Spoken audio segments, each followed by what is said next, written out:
Today, we're going to be reading about the birth of civilization in the Near East, circa 7500 to 2500 BC, in Joe Campbell's Primitive Mythology, part of the Masks of God series. We're going to do part 1 of this section 2 in this chapter 10. Chapter 10 again is about the mythological thresholds of the Neolithic. The concept of the mythogenetic zone applied to the stages of our subject already viewed will clarify the main outlines of this natural history of the gods. Stage 1 we have termed the stage of Plesianthropus. There can be no question as to where myths and rites arose during this period, if at all.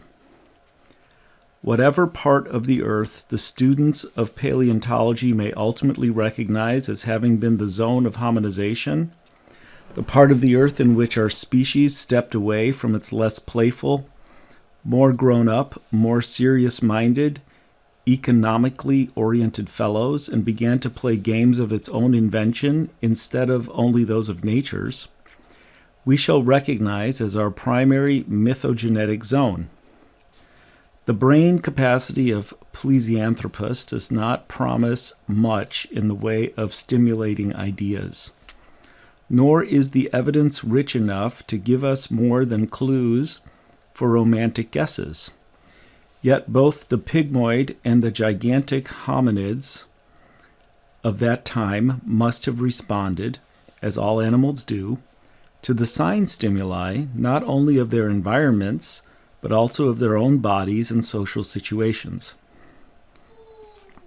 Also, no less than Kohler's chimpanzees, they must have enjoyed the playful invention of new situations, games, and organizations.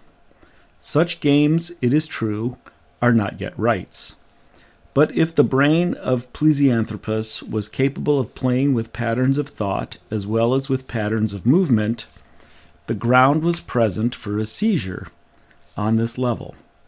An individual seizure comparable on the mental plane to the chimpanzee's seizure by the rounded, polished stone would have been a pointer already toward the mentality of shamanism, while a group seizure, again on the mental plane, but comparable to the fascination of the chimpanzees for their dervish dance or for their dance around the pole,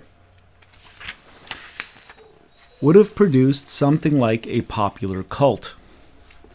The game, if communicated, would then have established a tradition, and the endurance of the tradition would have depended upon the force of its appeal, that is to say, its power to evoke and organize life energy. In short, if besides inventing patterns of movement, Plesianthropus was capable also of patterns of thought, mythological associations to go along with his ritual games, the first chapter of our science would have begun. The only tangible evidence of anything of the kind, however, is that curious separation of heads and tails from animal skeletons, observed and described by Professor Dart. Theorizing on the basis of this evidence, one might suggest, hypothetically, that the cult of the animal offering, with its game of life beyond death and a pleasant journey home, had already opened its prodigious career. The psychological force of such a play is epitomized in Roehm's formula, whatever is killed becomes father. The veneration of the food animal, according to this formula, is simply inevitable in a hunting community, provided the inhabitants are actually hominids, not beasts. And that Plesianthropus was a kind of man seems to be indicated by the fact that he brained his prey with a club, with a tool, that is to say, instead of his empty hands and naked teeth. Stage 2, that of Pithecanthropus, circa 400,000 BC, reveals a two-pronged diffusion from the zone of Hominization, which was probably South and East Africa.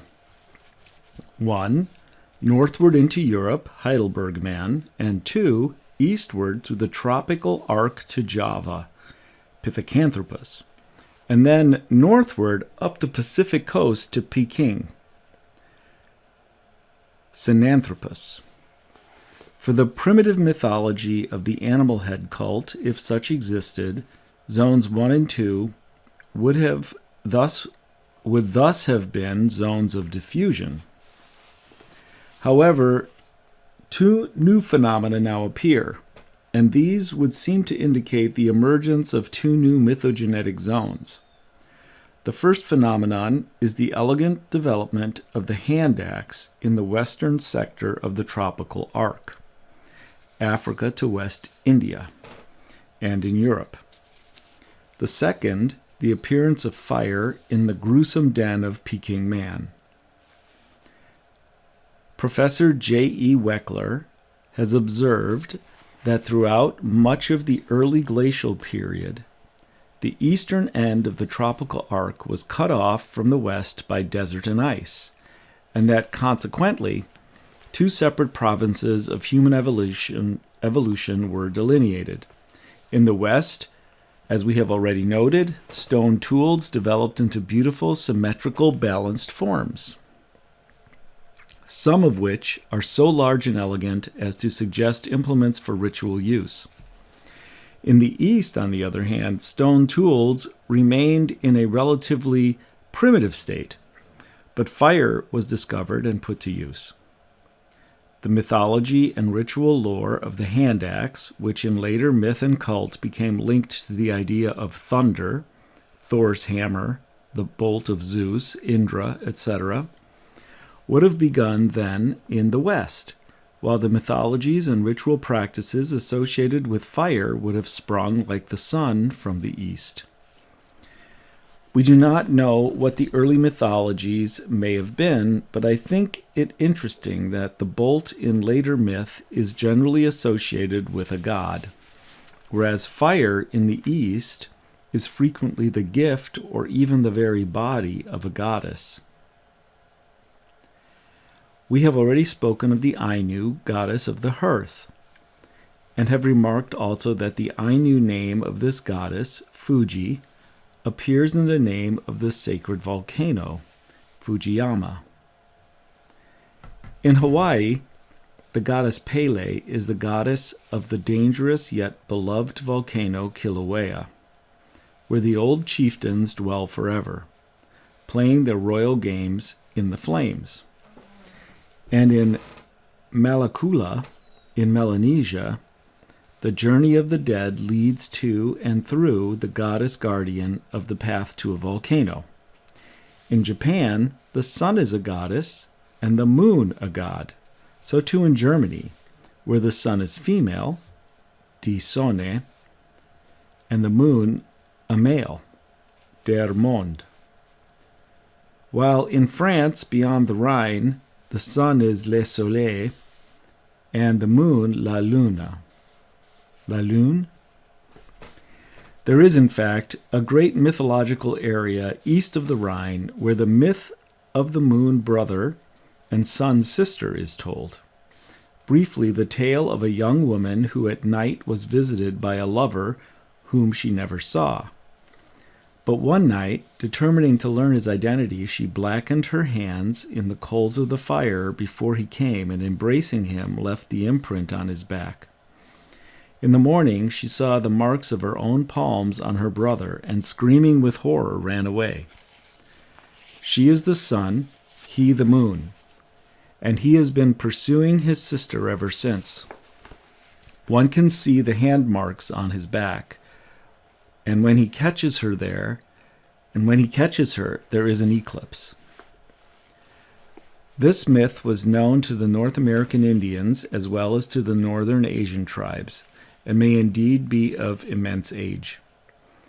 It would surely be ridiculous to press the contrast of the feminine fire and the masculine bolt on back to a couple of hypothetical mythogenetic zones of about 400,000 BC.